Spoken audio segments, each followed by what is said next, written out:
Where I had been with the company commander before we left, I suspect it was a fragment from a mortar round, hit me, and the first thing I thought, I'm going to be able to go home. Your $1 million. I thought. But it wasn't. It hit me in the back. It missed my spine and came out the side. It didn't go through me. And there I was. So when we got back to the friendly lines, why they told me I'd have to have a doctor take a look at it, and some doctor looked at it. He says, all we'll do is put a sterile compress over it, then evacuate you to a hospital. I said, oh, I've carried this first aid pouch for 20 years in the Army. Let's use it. So I opened up my first aid pouch, and he lifted up my shirt and put it around the back there. And I went to a hospital, and I wasn't in any particular pain, but the doctor had me face down on a litter. They had a local anesthetic that he put in the back there, and then I could feel pressure, and I looked around, and between the two spots, once where that fragment went in and where it went out, was about, I guess, 8-inch gap. Why, he'd cut a slit through it like that. So that's fine. I didn't think that was so bad. But then he took something that looked to me like a pistol cleaning rod. You know, a rod with a ring on it and an eye on the end of it. He took a hunk of gauze and threaded it through the eye and soaked it in merthiolate. Then he went into the slot that he had cut and pushed it one way and then pushed it the other way. And when he had it in there, he was going up and down with it like that, like he was shining shoes, you know. And I was looking around behind it. Fortunately, the anesthetic was a good anesthetic, and I didn't feel a bit. So he bandaged me up. They put me in a tent to sleep. And well, it kept getting wet in back here, and I found out that it was blood.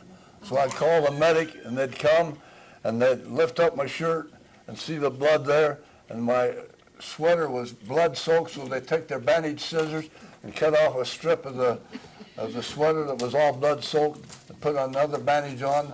That lasted for a while, but that went 2 or 3 times during the night, and by the time it was all over, I didn't have a sweater anymore, I just had a dickie. And I was there back down to Seoul, and in a hospital, which I guess had been a building built by the Japanese, and they've had me on a stretcher, and they're going to take me up the steps, and I said, oh, I can walk that. And they looked at that tag, and they said, no, Lieutenant. So a couple of guys just double-timed up the steps. I take my hat off to them. They really had good legs there. And there were cots up there with mattresses, pillows, and sheets, canvas cots, but cots nevertheless. And I said, I'm so dirty and bloody, I can't go into there. So they had the restroom, latrines.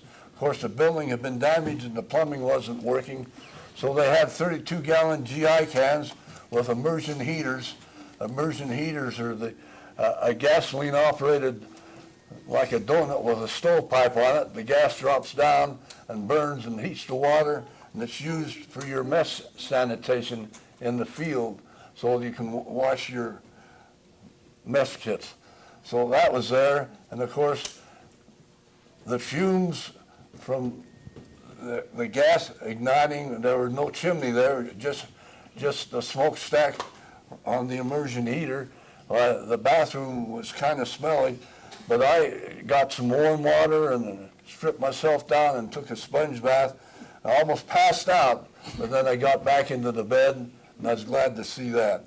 And one side of me in there was a Turk from the Turkish contingent that was there with the UN, and on the other side was an Englishman from the English contingent.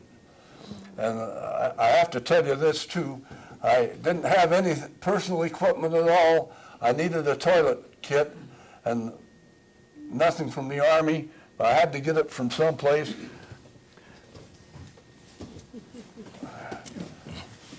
So I went and got this, and what it was a kit with ties on it, and inside was shaving cream, toothpaste, toothbrush, razor, and things like that. And this tie is made so that you can tie it around your waist like this and work the things while you're washing and shaving at the wash basin.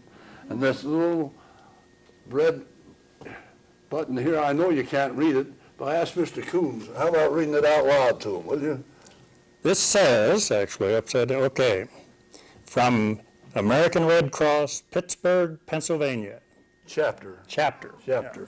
So I've had this ever since. It's kind of worn out now. I've been using it to put my shoe shine stuff in it because I've been able to get another razor and toothpaste and toothbrush and things like that. So that's the story of my life in the exciting part of Korea. And while we were... Well, thank you for your applause. I don't know that it's warranted.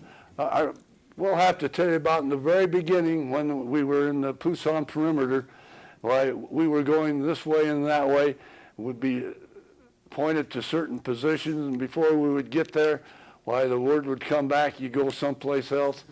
It was really a touch and go. There's no question about it. And then after the Chinese came in, we went up and down that peninsula in North Korea, just about like we were on an elevator that was horizontal, I'll tell you. And it was cold. Oh, it was cold. I'll tell you, it was cold.